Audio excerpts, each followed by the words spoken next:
Good afternoon and salam alaikum, everyone. Thank you for your patience and thank you for waiting. We had our first session today this morning. It went really well. Thank you for joining us again for the second session. We waited a few minutes to make sure everyone joined and we have enough participants. I can see the number is still going up. So far, we have around 460 people. It's going up, yes. So we were just waiting that enough of our supervisors are here and then we can give it a start. And I suppose we can give it a start now. Thank you for your time again. We're joining us for this webinar, Making the Most of Available Resources, Enabling Learning.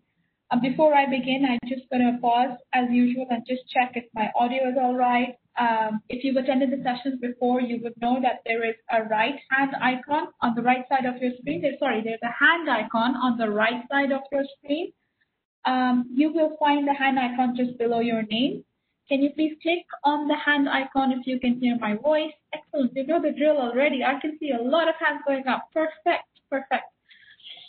So you can hear my voice. This is an elementary session webinar for elementary level session webinar for supervisors. We've done session 1 earlier in the morning. Now we're doing session 2. They will learn about in-class and online teaching for the first semester coursebook weekend 1, weekend 3, and weekend 5. Moving on quickly over the moderators, we have myself, Sarish, my colleague Afsana, Nikos, Medani, and Nasir. We will be here in the background to help answer any questions you may have, or if you face any trouble during the webinar. If you're having audio issues, please let us know. You need to be connected to the audio. If you have any other problems, we're happy to help out in the Q&A. We try our best, so please be patient with us. And now I'll just quickly introduce you to our wonderful, thank you, Kasim, your voice is clear. I'm glad to know. Ms. Danai, thank you so much, Danai, for joining us again. Danai is a teacher educator. She's an editor. She's a content developer and also an author. I don't know how many of you missed the first session, but Danai has successfully delivered several training workshops for the supervisors and teachers in the Middle East, in Saudi Arabia specifically. So we want to thank Danai for joining us today for this wonderful session and for doing this for us. Thanks, Danai. Thank you. Thank you, Suresh. Thank you so much. I'll quickly cover a few housekeeping slides just before I pass on to Danai. Some information for you to know to have a comfortable experience during this webinar. If you're facing any connectivity issues with the audio, we recommend you can call in us, but we've checked that works out fine. But if you still have any issues, my colleague can help you out how you can connect your audio to the WebEx. We recommend you can close down any high networking apps such as Netflix, YouTube, and any gaming platform. You must have noticed you are muted. You won't be able to unmute yourself, unfortunately. And if you see only your name on the right-hand side, that is fine. There are other participants who are attending the session, but there are about 500 right now, but you won't be able to see their names due to sensitive privacy issues. What else is there? You will also receive the participation certificate for this webinar after we complete the first semester coursebook series. That means it's going to be after November 19th. And just make sure that when you register for the webinar, you enter the correct name because that is the name that's going to appear on your certificate. So we just encourage you to have the correct name on the certificate while you register as you want it on your certificate. So just register for the webinar as you would like to see your name on the certificate. We will cover the Q&A sessions towards the end. We had amazing questions that have come in. Then I will cover some of them as well as we go along because they are common questions as well. So what else? I'm just checking it. Oh, we can also engage with the presenter. You've already started doing that, I can see. So you have the chat box on the right side of your screen, and you can use the chat box for any comments or to engage with the presenter. You can also use the Q&A box, which is also located on the right side. It's just below the chat box, and you can ask us any questions in the Q&A box, and we will try to cover this as we go along. And we'll ask these questions to Danai in the background.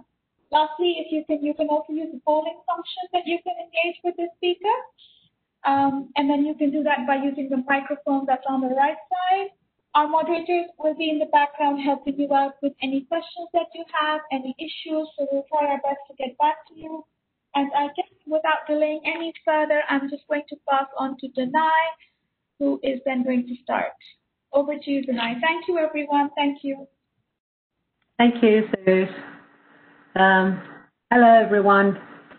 I'm not sure how many of you were this morning's session, but I suppose I'll carry on from that.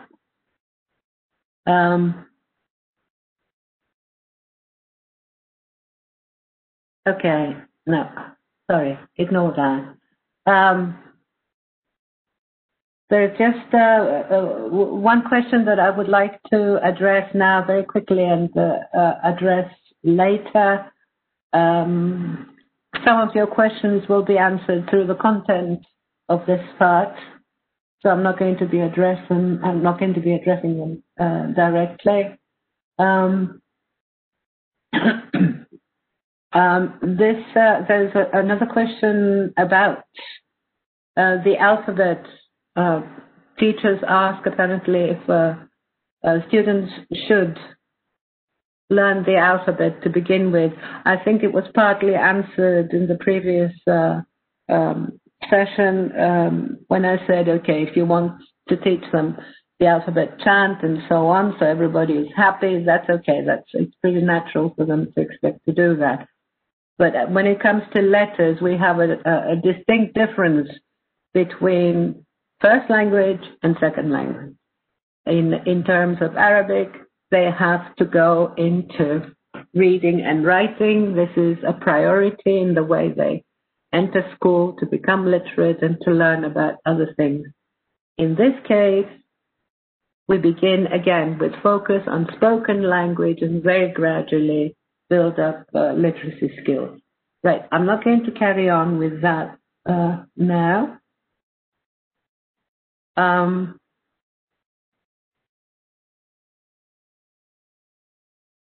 Teaching children, the challenge of teaching children.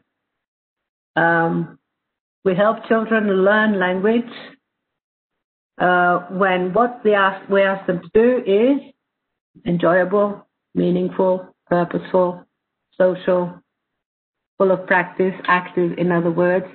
I can hardly read the last one. It's supposed to say supported.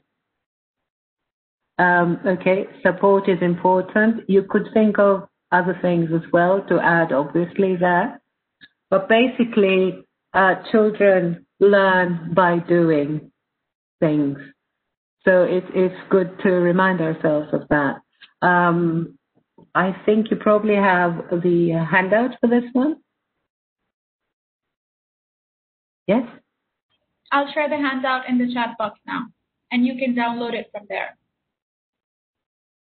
Okay. I mean, not you. I meant the participants can download the handout. I know. I know. Okay. If you can read some of the bubbles, can you start working on it then on screen? In terms of the labels, okay, the labels are enjoyable, meaningful, purposeful, social, full of practice, supported. There are 6 labels. Could you match the points that are made in the bubbles to the labels as best you can? Could you please have a look at number 1?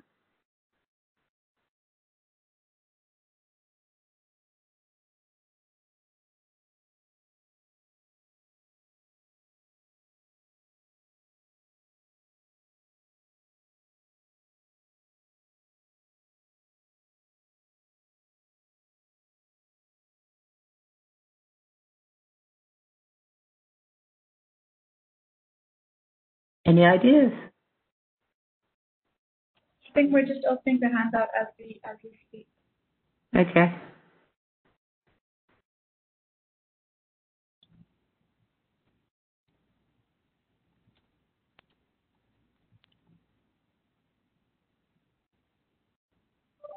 Purposeful. 1 is social. Comments have started coming in, Danai. Happy for you to pick up. Okay. So what was the first answer? Purposeful? Yeah. And what was the second answer? authentic, full of practice. One is social. Is that all for number one?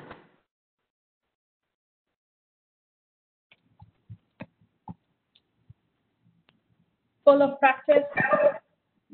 Number one. I think yes, number one. What's the last one? The one in yellow, support? Yeah. Supported. Yeah. Okay, could you have a look at, could you take a couple of minutes to look at the rest? I know it's not easy to match.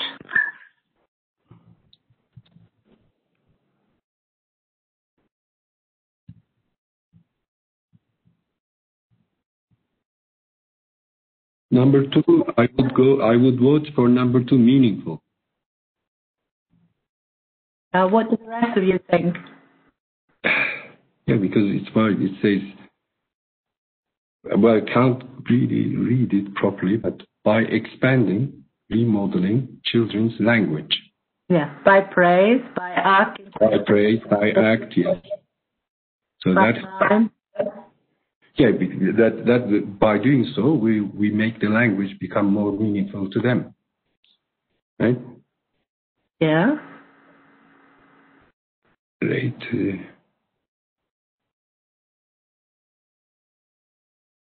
Okay, can we just go through each one? I mean, there is overlap, so I wouldn't worry too much about it. Yeah, three. I vote for purposeful. Okay, any other ideas?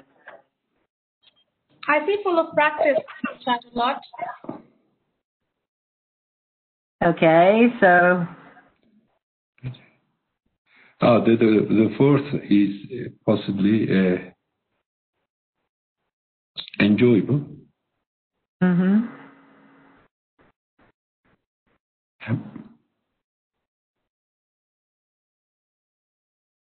Okay, can we go backwards? Let's have a look at 6, okay? Children are given opportunities to choose what to say. Children are encouraged to cooperate, respect, and help each other. There's a sense of community.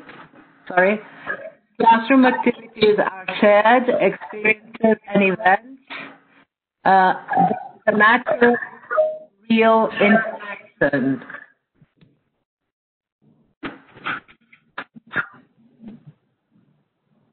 What do you think that is?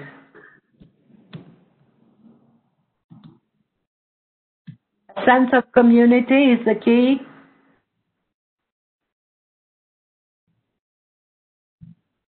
Tonight we had a bit of a sound issue. We weren't able to hear the last thing you said. Can you repeat, please? What I'm saying is community. It's a key element, that. So which aspect, which concept would you associate it with more closely? A lot of complicated social. I can't. Okay. Anyway. All right. You can do more of this in your own time, if you like. Sorry? You can do more of this, if you like, in your own time, because it does take a while to read it, but it's quite interesting because all aspects are there. Some of the things that I would like to highlight are all the senses in one. All the senses are involved. All the skills are involved. There's lots of exposure to language. There's constant repetition and recycling in different ways and in different contexts. Different learning styles and strategies are catered for. Okay, very quickly, about different learning styles. It's good to remember that we have those with young learners as well. You will have different learning styles, different intelligences. So whatever you do, try and include more than one thing. In other words, if you expect the children to listen and answer questions only, that is going to exclude some of your students.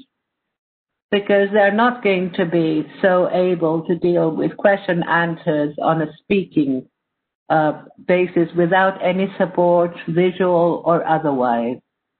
Getting children to reflect on their learning by visuals, realia, and so on. Mime, gesture, expanding, remodeling. In other words, when you tell them, when you give them a description, when you say, like total physical response, okay, raise your arms.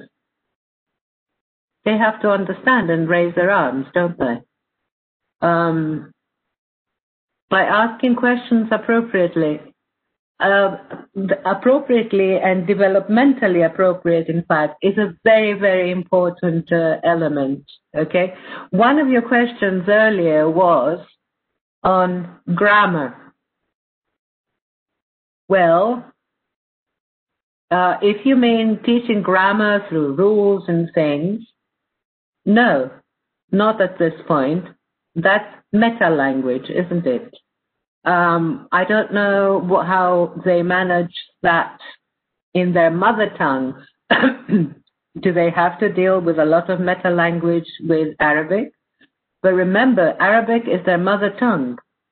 They have been listening to it, speaking it, studying for quite a few years. This is a different language.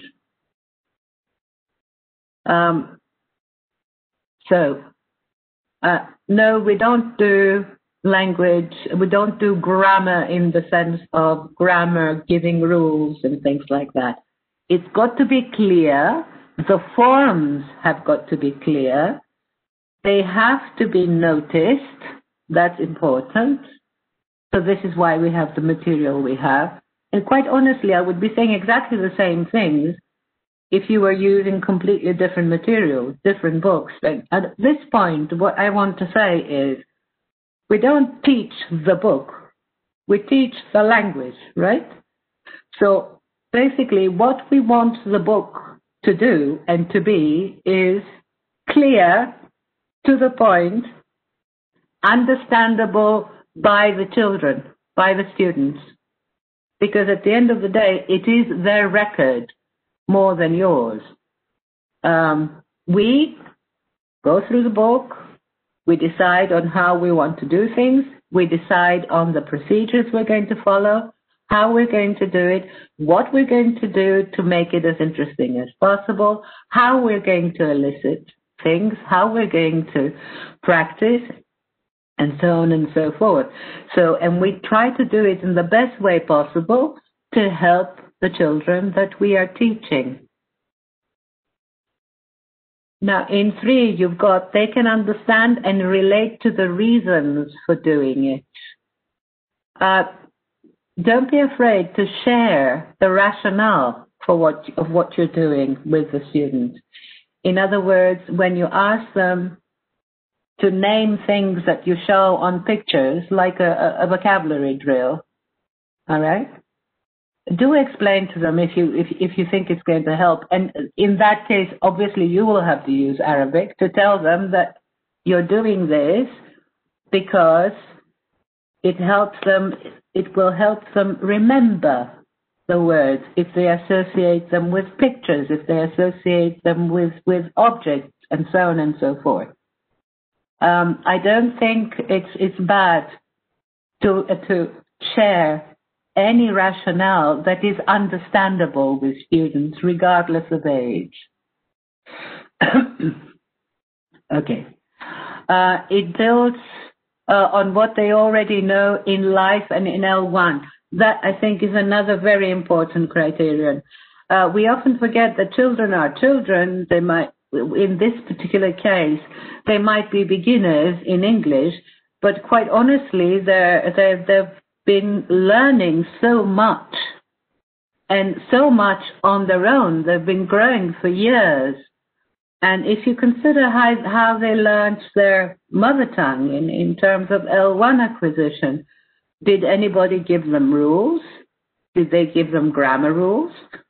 If you correct a child, which a lot of people don't because they think it's charming for children to try out things and make mistakes, well, Do you correct and give a grammar rule? Is that something common that mothers, fathers, anybody might do? I don't think so. Activities need to be challenging, but not too challenging if you want to include everybody in class, which is the main thing. What we want to do, again, is to help children learn. We want them to learn the language so they can use it. We don't want them to learn about the language. So we need to give them activities that they can do using the language that we've taught, that they are learning. Okay? And they need to be given a chance to work out things from what they know.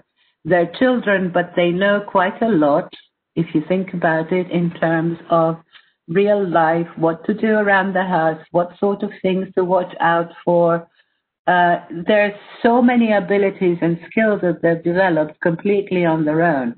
So I don't think we should treat them as beginners in terms of people, human beings. We should, I think, take advantage of what they know, because that's the best way of involving them and engaging them and making them feel good and making them feel that they can do things. For those of you who remember, if you remember what we started with in the previous session, it is important. Okay. Activities that lead to success. Sometimes some activities might not look tremendously interesting to you, but the children might like them. I think it's an important factor to also bear in mind. And other times, it's not bad at all to have a range of activities maybe that are less challenging so that everybody can do them and everybody can feel good about it. They will still be practicing. If you find things that arouse curiosity, that's great, because it's something that's quite familiar to kids. Generates pleasure in language. Usually when they can say things and they can mimic and they can imitate things, imitate pronunciation and so on, they often get a kick out of it. They enjoy it. But that is, again, up to the teacher to know how far what is enjoyable for the kids.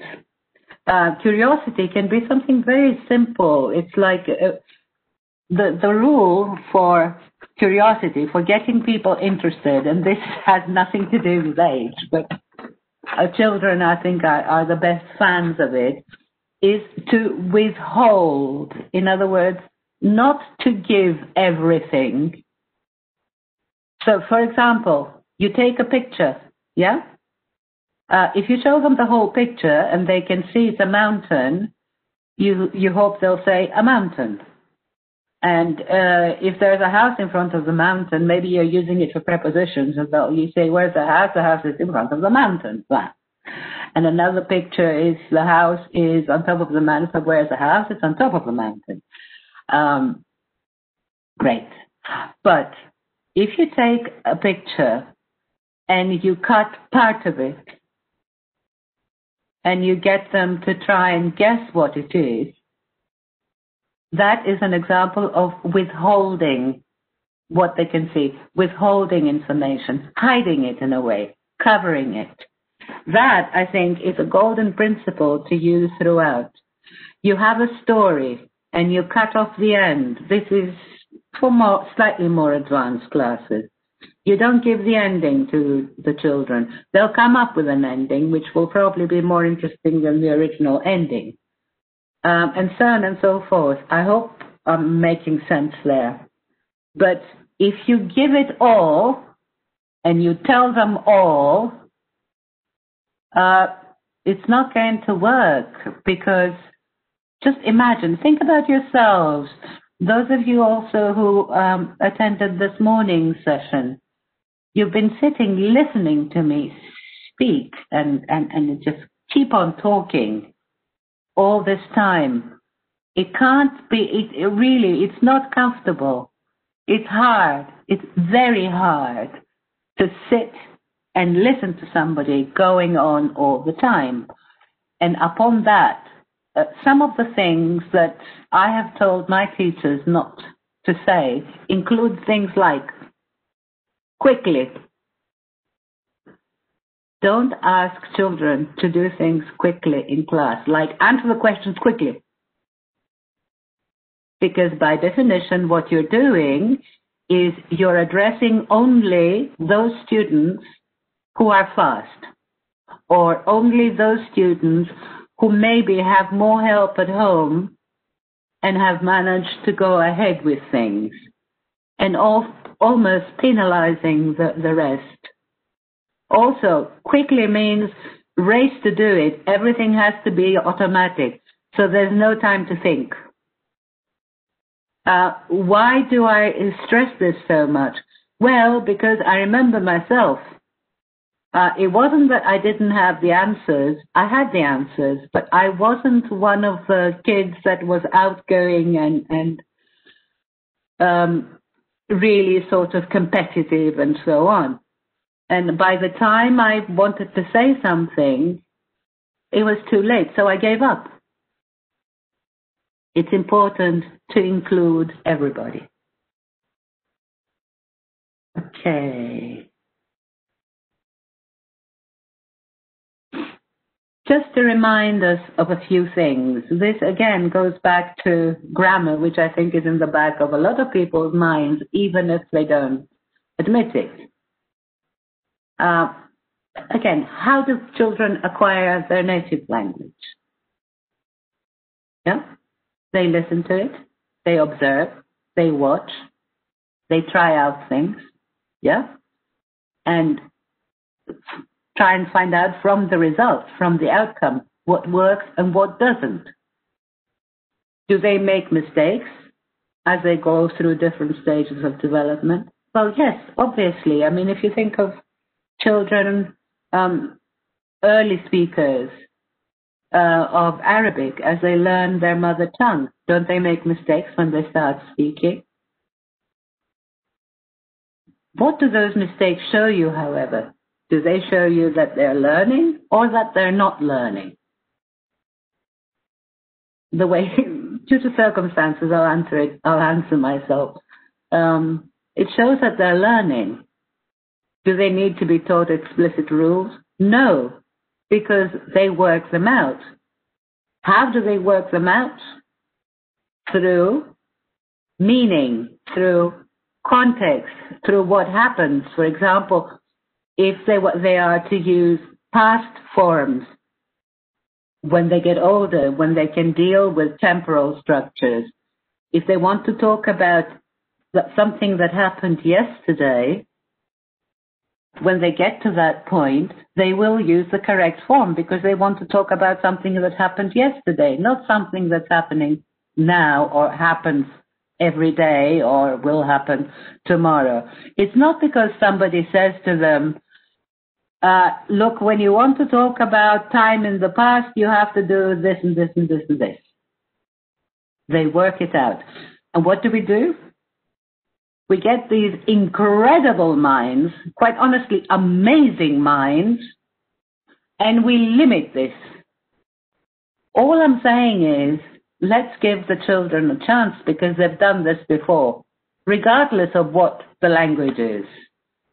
The cognitive processing is there. Now look at the errors, these errors that are in the box, in the pink box from a child. These are native speaker samples, speaking English. My teacher holded the trees and we planted them. Oh, you're going to say. There's an irregular verb there and it's wrong. Yeah, but what does it show? It shows that the child has made the connection that they use ED for the past. How did they make that connection? Through a rule? No, through use, through context, through life, through meaning. Can they transfer things automatically when they're dealing with another language? No, not automatically, but it's good for us to remember what they can do and fall back on them, at least cognitively. I finded the book, not he. Instead of I found the book, he didn't. Or I found the book, but not him. Similar things. I eat cut up watermelon. Okay, mother says, cut up your watermelon, dear. Those pieces are too big. You won't be able to swallow them. So the child then makes makes the connection and says, I eat cut up watermelon. I can't eat big chunks of it. The next one is quite funny, but these things happen all the time. I don't want to go to your army. From Miami. I don't want to go to Miami. I don't want to go to your army. Because the child has heard my. Do I can have a cookie? It shows that, yes, they have made the connection. They are now asking questions with auxiliaries, with do. These are native speaker kids, yeah? So they do exactly the same with can. Nobody told them about can being a model or not being a model. They'll get that. They'll get it very soon. I don't know why can't he go out? Similar things. And also things like, you like this? Well, the last one is actually not a mistake. It's something that we do all the time when we speak. Okay, so far? Do you disagree on everything? Some things? Do we have any comments? Hello? Yes, we have comments saying overgeneralization. Yes, that's good. Amazing mind. Yes. By imitation. Yep. It's important to give students enough time to think. Yes. I guess. And that's so far. That's Any great. others? Please drop them. Sorry?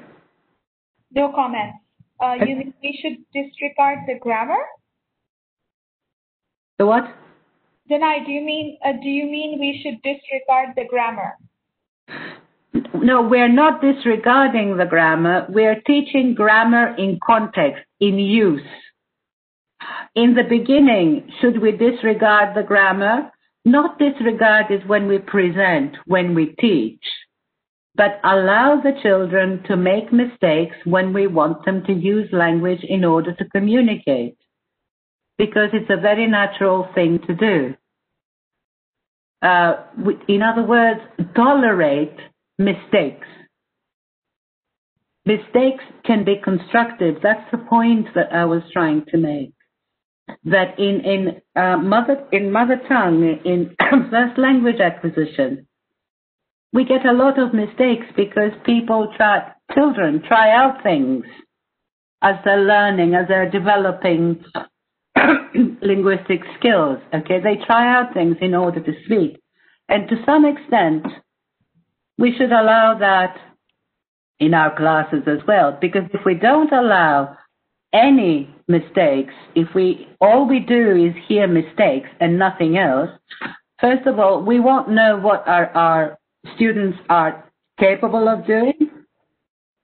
And secondly, half of them will be afraid to say things because they won't want to make mistakes. Actually, that's one of the main reasons a lot of the children don't speak. We don't want to get to the point where we have sort of 3 to 4 students coming up with all the answers and speaking in a class of 30 or 20 because they're more confident, because they have the help. We want everybody to try out. So risk-taking in this case, if we want them to just try and communicate, we need to allow activities where they need to communicate. Okay? And when it comes to grammar, we look at the form, we look at the meaning of the form, the concept. Okay? So I get up, I have breakfast, and so on. And why do you say I have breakfast? Why do you say I have breakfast? Are you having breakfast now? No. Every morning? Yes, every morning. So when do you have breakfast? I mean, deal with it like that, through the meaning, through the concept of the form, as much as possible, but not through abstract rules that involve meta-language and involve terms that are familiar to kids. And at this point, there's one more thing I would like to address. Something about grammar translation that somebody mentioned. That translation is a method. No, translation is not a method. Translation, I suppose, is a method, is a practice for translators, and it's quite a demanding skill. It's a demanding field, and people have to study long and hard to be able to do it well. Grammar translation is not what people have used for language for more than a century. And I'm not exaggerating. In fact, it was the way people studied language in the past, like classics. I don't know if this applies to Arabic as well, but for example, when you are studying ancient Greek text, you go for grammar translation because you use syntax in order to figure out how things are organized, and you try to translate it into modern Greek so you can see what's happening. Although, having said that, if you're good in ancient Greek, you can still understand it without translating it. But what I'm trying to get at is translation is a completely different skill. And in fact, interestingly enough, even people who are bilingual or trilingual and quite fluent in all the languages they speak, you will find that sometimes are not all that willing or even able to translate. We're making things far too difficult for them. To what extent can we use their mother tongue? On some of your questions about describing pictures, okay, first of all, I didn't talk about describing pictures. What I said is give them the time to notice things in pictures. You might ask a simple question like, can you see the pen? What color is it? And expect green or blue. Single word answers as much as possible. But in the very beginning, if you want to set the context and you have to use a bit of Arabic to say, you say in English, look at the picture. Okay, let me find a picture, and then we can go back to this.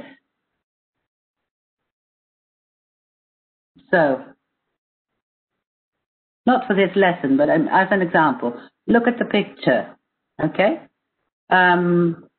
So, and how many children, how many boys can you see? If it's very beginning, say it in Arabic, ask them in Arabic, and repeat in English again. So how many can you see? Say it in Arabic. So how many can you see? How many children can you see? 1, 2, 3, get 3. Okay, fine. Are they at home? So bits that you have to help them with in Arabic when you're setting up the context, you're setting up the environment in the very beginning. Well, obviously, yes, but the technique is usually to back that with an English equivalent. Because another thing we should be able to remember at all times is that children, and not only children, language users can understand language that they don't necessarily produce. For people who are native speakers who are articulate in their language, for example, the people who broadcast the news, that the news is a particular genre. You listen to the news, you watch the news, whatever, and you can follow.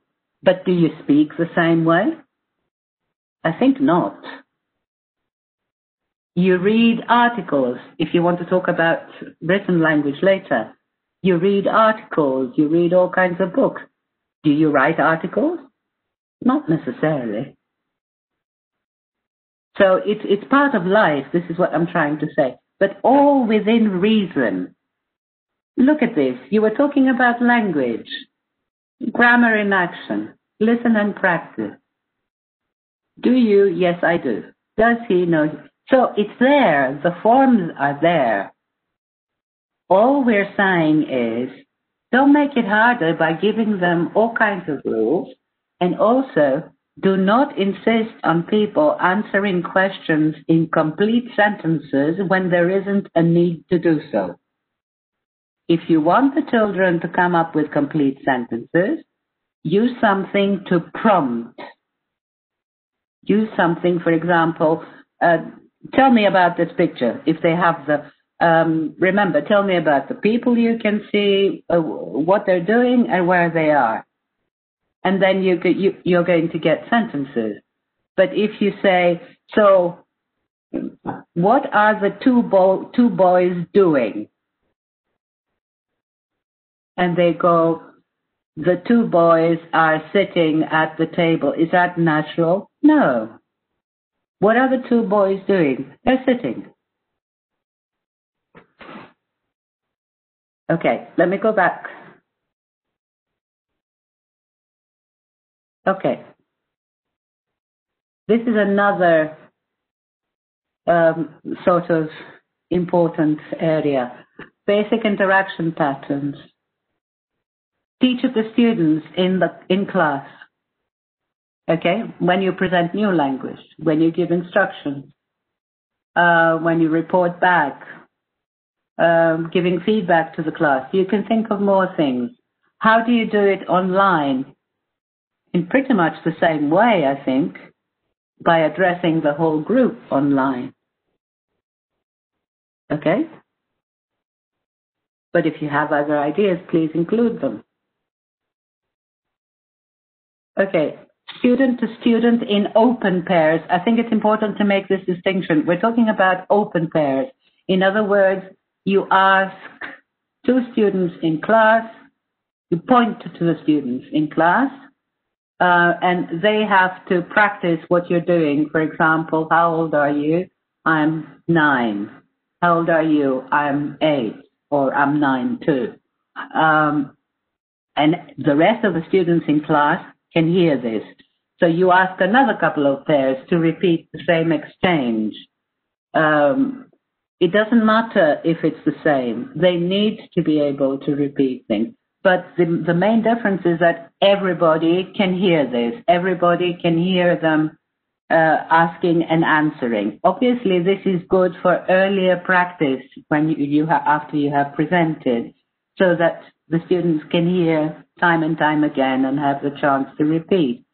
And then, of course, we have to go into the business of closed pairs. That's when you're asking students to work together, collaborative learning in pairs, but not to speak for the whole class to hear. If you're in the classroom, you walk around and monitor and you listen. This is very valuable time for a teacher. You listen to what they're doing. You help people who need a bit of help discreetly.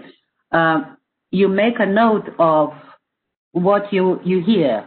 You might hear some ideas that give you ideas about maybe another couple of things that you would like to teach them, or something that they're having difficulty with.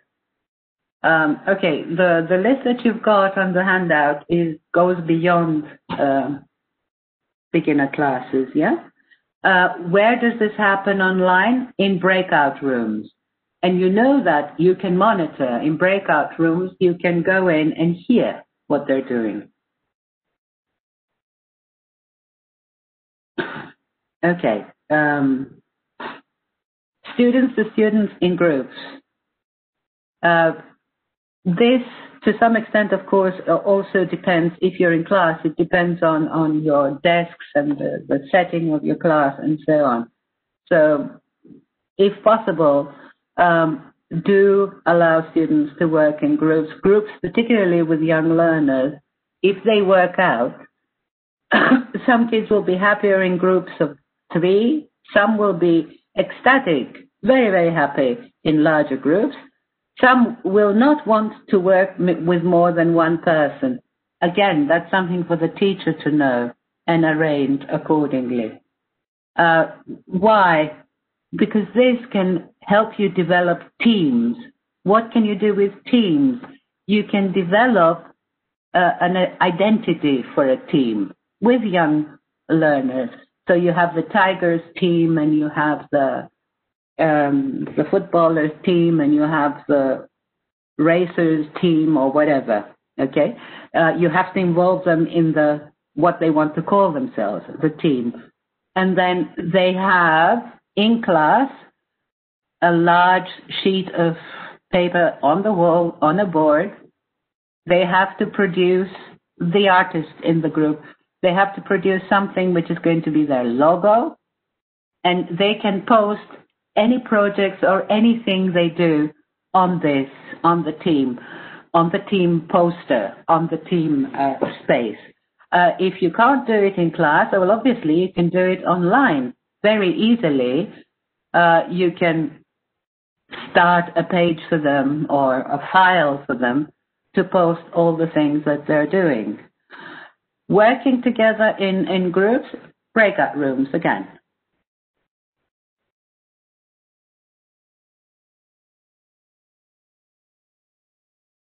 Okay, this is about flipping, all right, reversing the roles. If you ask a student, and they love this, and I think, I've known people who have done this regularly, like one day a month, the children took on the role of teacher, and they were amazing. If you can do it, it's wonderful. If not, you can do it for just a few minutes, flipping roles in class. And sometimes it's great to do it with more than one student, so you get the pair to prepare to do something, and they do it. My God, silence. It's unnerving. Okay, and we're running out of time. As expected. Okay, can I ask you have you got your other handout? Yes. Yeah, managing learning. There are 2 handouts in the link. So this is the second handout that Danai is talking about. It's titled Managing Learning. It's a very long handout. Okay. We'll drop the link again. A couple of yeses and nos. Right. Okay, there are some issues that are extremely important. Setting up activities. You have to think about this. How do you set up activities? Unfortunately, because of pressure of time, I have found that a lot of teachers tend to ask the children to do something in their mother tongue, so in your case in Arabic, as quickly as possible, to save time. You're not saving time when you do that. All you're doing really is reinforcing some habits which are going to make it more difficult for people to learn. If you look at the material, if you look at this material, I mean, and this is the winning thing about We Can. It's straightforward. It's simple. The instructions are simple. It's not difficult. Listen, say, and match. Okay? Listen and match the parts, then chant. So they're given. So if you do it throughout, yes, fine, in the beginning you might have to, as we said, translate something and then say it in English again. But they do get it, and eventually you won't have to do it in Arabic. And the more they're exposed to the language and the more they can understand the language, the better they feel, the better they learn. Now, also, do you check to make sure learners are clear about what they have to do? And actually, research has shown that teachers are terrible at this. And it's happened in so many cases in teacher training, in seminars as well. Teachers tend to be very careless about instructions. So you tell them to read all the instructions carefully before they proceed. And what they do is they will read the first 2 or 3 instructions, just enough to get going on something, maybe to complete a form, disregarding the 5th point in the instructions, which says, if you're attending this particular meeting, there's no need for you to fill in the form. Did that go through? Did you understand what I was talking about? And this is teachers. We do it. We do it all the time. The other thing to think about is, I'm a bad example in this webinar. How long do you speak in class?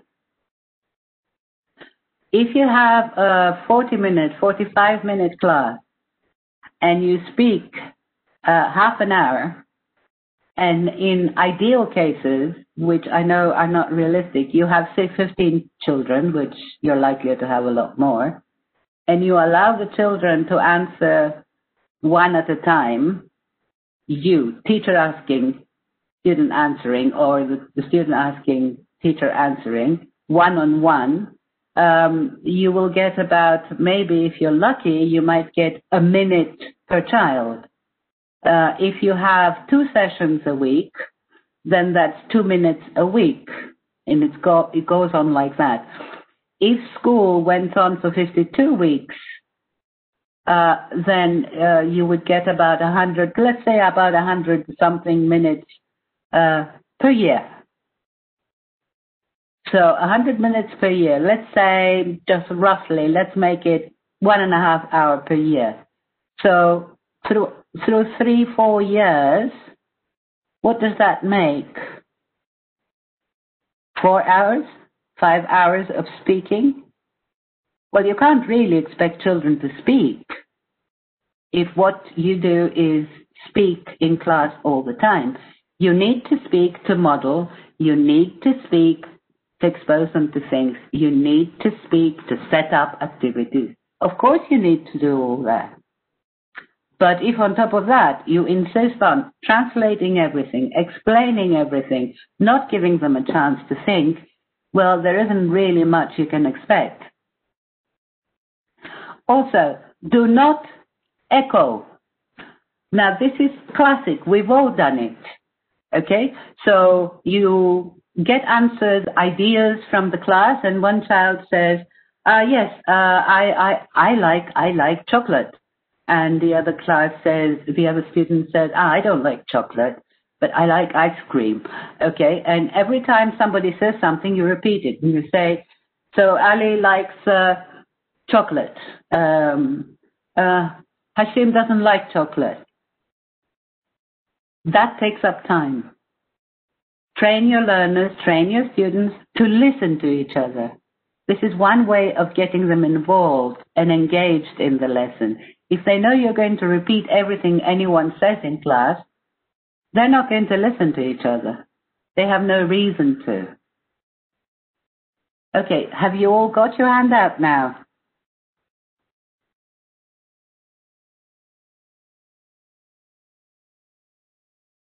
Hello?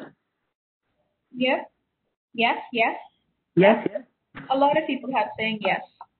Yes, okay. There are some points that we have gone through.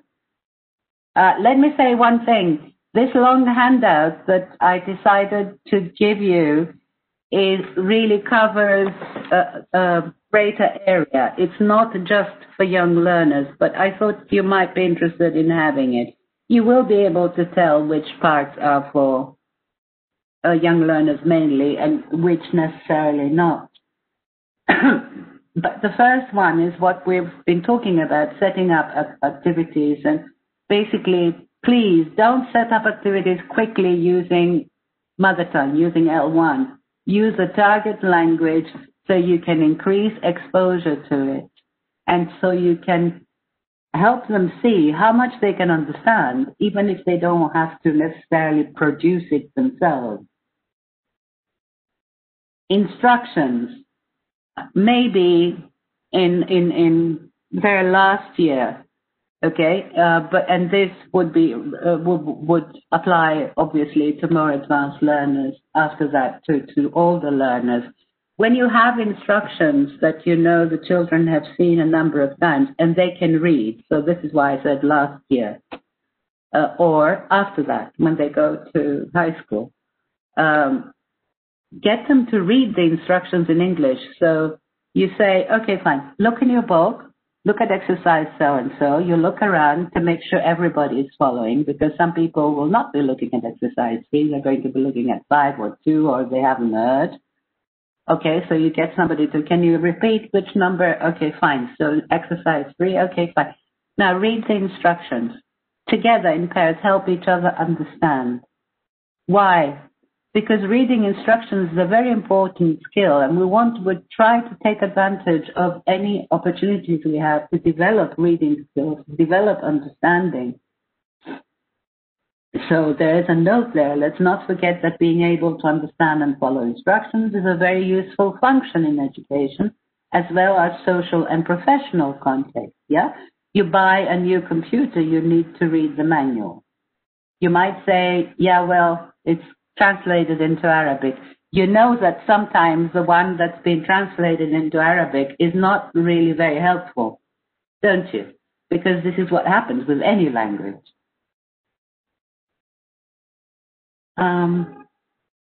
And to do everything they read. The problem is that some tend to do everything. There was something that I missed that I can't see it. I can read it for you. The problem is that some tend to do everything they read, explain, translate, speak, and leave very little for students, thinking they have done well. No, they haven't done well, because all they've done is show off what they can do. I'm sorry, I know I'm putting it rather harshly there, but basically they're showing the children what they know, yeah? Which brings me to something else about an incident in the past when we were talking about, because we haven't got the time now, time is very restricted, but in the past we had training seminars that lasted for a few days and we had the chance to do hands-on work. And when we were talking about planning, there were teachers who said, you must be joking, and we're going to waste time planning? Why should we plan? We know all this. Yeah, well, there's no doubt that you know all this. I mean, as teachers, yes, fine, we know all this. Although nobody knows everything, in my view, but fine, you know it. But that's not the point. The point is to help other people learn and know it. This is our job. Our job is not to stand there showing them how good we are and how well we can translate. And as I said before, translation is a totally different skill. And grammar translation is a very old way of studying classics. Unfortunately, there are cases when even publishers, I'm not talking about our publisher, because nobody is perfect, but this is something that we don't do. We know that even publishers sometimes encourage this. They give bilingual lists of words. They do all sorts of things like that. Why? To sell books. We're not doing that. You can blame us for not suggesting the easy way. We're suggesting something very simple and straightforward. You look at the material. I mean, come on. Is there a child? Is there somebody who can't see what's happening there? And one more thing. The material, if you look at it, illustrates every single activity. Tell me about instructions. Can you think of a better way of showing people what they have to do? No. We want to teach the children, help them rather learn to use the language, not translate the language. I think that's unfair. Anyway, I feel very strongly about it. You can attack me if you like, but no. Yes, they should minimize use of L1 as much as possible. Again, if it's absolutely necessary to explain something, especially in the beginning, obviously, yes, you do so. Thanks, and I think you've answered that really correctly. And just to read for the rest of them, because they cannot see the chat, is one of the participants said teachers must minimize the use of first language as possible as they can, which is, as Danai said, correctly said. A couple of great comments that I'm just going to pause and read, if that's okay with everyone, is let them describe the photos and let them use their own background knowledge. Padlet is a great tool to make the posters online. And also not focusing on the mistakes of the students, because making these mistakes makes children feel free to learn the second language, if that makes sense. Mm-hmm. But yeah, we've got some great comments. Thank you everyone for your participation. Really means a lot to us, so thank you so much. Thank you. I expect, people will want to leave. No, I hope they're not leaving, because we still have the Q&A session and we've got amazing questions. We really want to answer. What I'd like to say is, if you look through the handout, some of the things we've discussed, the teacher talk, teacher speaking time and learner speaking time, please, if you don't give your learners a chance to try out things in class with your support and practice in class, how is it possible? How would it ever be possible for them to use the language? Learning is not just doing well on a test. We have young students who do wonderfully when you give them exercises. Yeah, they never make a mistake in endings or anything like that. They answer them perfectly. You ask them their name and they can't answer. It's like, hello, my dear. How are you? Silence. Nice day today? Huh? Mommy! Okay, they're lost. They're supposedly good students. That's not what we want. We're teachers. We're there to help them learn. And they can, and they do, and they're wonderful as learners. And it's something that we shouldn't really miss. Also, I think I'll have to wrap this up so I can deal with any questions you have. When you want to check that people have understood, and I think this you have to do every single time, check understanding. Don't ask students if they understand. If you ask a class of kids, do you understand? They'll either all look at you with a blank face, they'll wave it off and say, yeah. Would you expect any child to admit in front of the others that they haven't understood? I wouldn't. Maybe your students are different. So this is not how we do it. We do it through asking things about exactly what they're doing. If you ask them to do something, okay, you find out by maybe inviting a couple of students to demonstrate. You help them if they're not clear. You ask another couple of students to demonstrate again. A third pair, fine. A third pair, open group, to demonstrate again. Online, you nominate. You call them by name. Let the others hear. And then you let them practice in closed groups or in class any way you plan to do that. Okay. As I said earlier, this is a very long handout that I thought you might be interested in. If we were to cover all of these areas, I think we would need about 3 days or something. If we wanted to also do demonstrations, materials, and so on, we'd definitely need a week.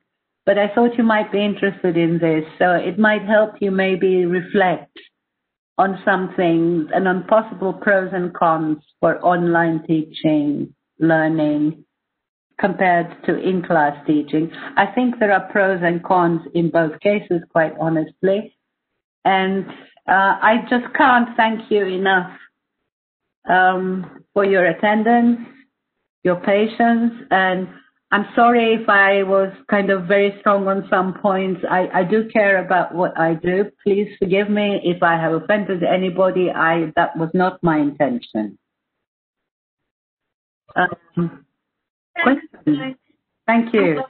Thank you so much. If you can just switch to the next slide, we'll just quickly cover the Q&A. Okay. I've also dropped the link to the handouts because a couple of you have asked if I can share the link for the first session handout. So I've dropped both the links for the first session handout that we had this morning at 10 a.m. and the second session handout, which is just this session. Should I move to the Q&A then? Yeah. Okay. So one of the questions is, and something that has come a bit common is, they want to know how do we teach online? So basically, can we focus on teaching online strategies, or how can I save time with teaching online? That's a question that requires quite a few hours, actually. Okay, some of the key things to think about when you're teaching online is, what would you like your students to see, to pay attention to? In other words, if you want your students, let me go back to the pages. If you want your students to have a look at the pictures on this page, or you have separate pictures and so on, and ask them if they can name any of the sports. This is a good example also of using their own knowledge. You can't assume that the children don't know some of these words. They're bound to know quite a few of them, yeah? But you don't know which. So the first thing to do with pictures and words is, okay, look at the pictures without the words, if possible. Look at the pictures. Okay, which sports can you name? Okay, so they will probably know football, or they're bound to know football. They will probably come up with tennis, horse riding. I don't know how popular volleyball is. And I'm not sure about the rest. You know your students, okay? So it's always good to address learners as knowers. So find out what they know and then introduce the rest. What was the question again? I got lost. It was about online teaching, how we can have this online. Now this you can do online by showing them this page. That's the key point. What I'm trying to say is, when you're thinking of online, think of this. You have a student with a screen. You want them to look at some pictures and maybe come up with some things that they know. Name the pictures or practice words or whatever. What do you want them to see? Do you want them to see you giving them the instructions, or do you want them to see the page or the pictures?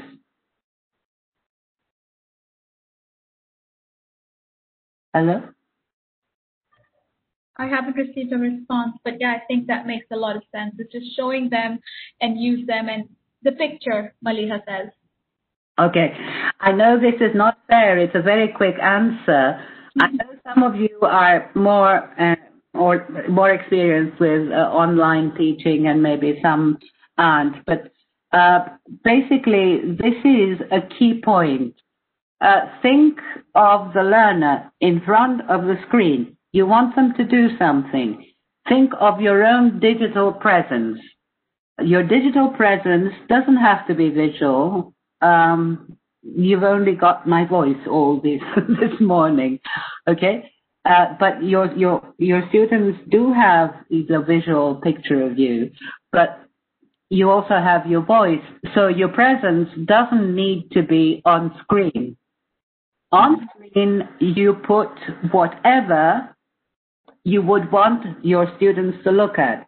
So if you remember some of the slides from the first session, if it's flashcards that you want them to look at, then those are the flashcards on the screen. If you want them to look at the flashcards quickly, then basically you get the flashcards and show them quickly on the screen. So whatever you need to do, and that would be a drill, but whenever you need to do, just think of this, what they need to see. Because a lot of the times people think, oh, well, I have to stand there and point to the board. No, no, no, no. You don't try to stick the whole classroom environment into the computer. The computer has its own parameters. It's a different space, and it's a roomy enough space to take it all in. But you have to try and think of things a little differently. So this is, I think, a key point to always consider. What you want them to see, what you want them to focus on. If from time to time, because they're young learners, you want to show your face so they have that sense of personal support, by all means, please do. But it's not a matter of standing in front of the camera, acting out a lesson. That's not what works. Yeah, that makes a lot of sense. Thanks, Danai. I'll move to the questions then. So we've got great questions. Thank you so much, everyone, for sharing this with us. One of them is, to what extent do we use Arabic language in the classroom? I know you have addressed this, but this is a very common concern from the participants and the supervisors. To what extent do we use Arabic language in the classroom? As little as possible. All right. Really, I can't stress this enough. As little as possible. Because you also want to establish this. You want to establish a different kind of, if you like, persona, fine, go ahead. But otherwise, it's going to become a lecture. It's going to become something like, that's not going to be very different from the children learning geography. And this is not basically our aim. This is not what we want. We want them to be able to use the language, to learn to use it, learn the language. Again, not about the language. Use it when it's absolutely necessary. Okay? Use it when it's absolutely necessary. Yes, of course, English is a language. This is why we want them to be able to use it. Okay, but what I'm trying to say is it's not theoretical. Okay, we don't want them to do that. We don't want them to develop a theoretical knowledge of the language. What we want them to be able to do is to use the language, communicate in it. Okay. There was a question about communication before. Communication is part of all the activities. Sorry, I will just read that question first because the audience they can't see the chat. That's disabled. So I'll just read the questions so they know what you're answering, and we don't have to repeat it then. I think this is the one that you mean because it has come up twice. Can you give examples of the best way to apply the communicative approach in teaching? I mean real examples. Well, this is what we've been talking about all along. I take it for granted that we are talking about communication when we're talking about using the language. And from that point of view, I would suggest that you look at the material in We Can, because this is what it's based on very simple language, mind you, because they are beginners. And do you want to make it more interesting? Do you want to add more context to it, different ideas and so on? Please, that is a must for all teachers to make it more realistic. All we can do in class is make things realistic. We can never make them real, but we can make them realistic. In terms of online, same thing again. Although there are very interesting discussions about online being a kind of dimension which actually has taken on its own reality. That's a very long conversation, long discussion. But basically, this is what we're talking about. This is what we talk about when we say grammar. Teach it in context. What is context? Context is who the people who are speaking are, where they are, what time it is, what their relationship is, okay, why they're there or why they're speaking, why you think they might be speaking, and then you listen to the maybe presentation dialogue, but not before then. You don't do anything out of context. So if you want to remember a very simple definition of context, not a complicated one, not a discourse one, not a Gricean one, not a complicated one, just think of this. You want to know who, what, where, when, how, why. Not all, some of those things. The things that you don't know maybe could become questions. So you have an exchange between people talking about how to get someplace, okay? And you say, okay, here's Khalid and here's Tom, and they're trying to arrange a meeting, and they're planning to go to this new exhibition, but they haven't decided how to get there. They're both on the phone. Okay, it's morning. They'll have to hurry, however, because it's a long trip.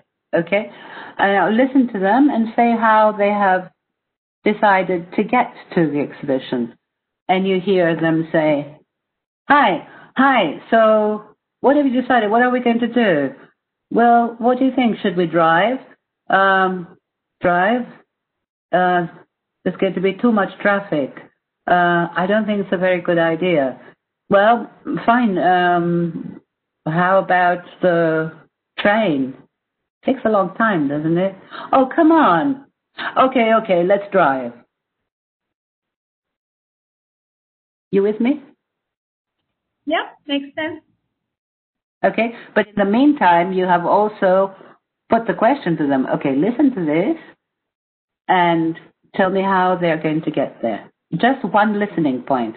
Then you go back to the presentation dialogue. Get them to listen again. Repeat everything.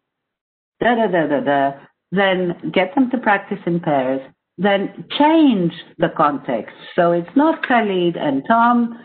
It's different names, different people going to a different place, different means of transport. Get them to practice that. In closed pairs, get them to demonstrate.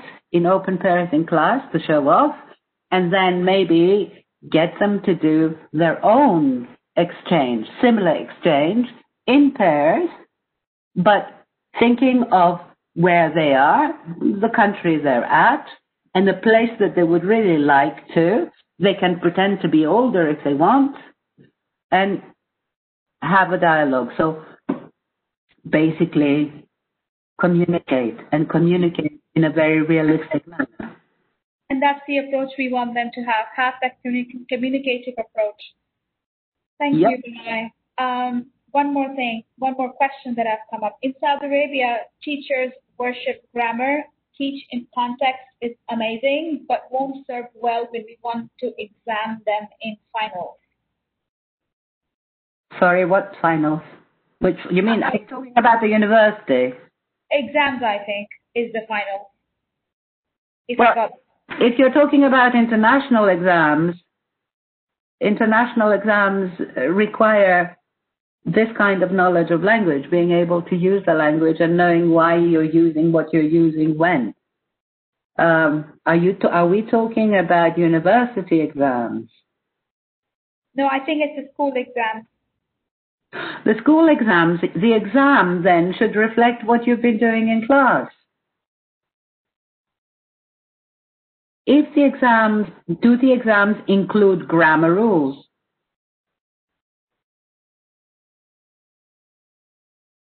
It's not, I think it's more about the grammar. Yeah, it's about the grammar rules, which are teach in context is amazing, but won't serve well. So it's about the focus that we have on the grammar. Yeah, well, we are teaching grammar. This is what I tried to show you before. We are not saying that we don't teach grammar. We do focus on grammatical accuracy. So the teachers have been taught by grammar translation. Okay, that's a different thing. If they've been taught by grammar translation. But this is not what we're doing with kids, surely. But it's not that we're not teaching grammar. And what we do later on, and even this early, is to help learners discover the rules, discover when and how to use the form in context. They can only do that in context. Makes sense. One of the questions is... The exam does depend on the student's level, but level of what? Performance. I mean, are you saying that the exam has got nothing to do with what is actually being done in class? What do you suggest better? We use objective or subjective questions?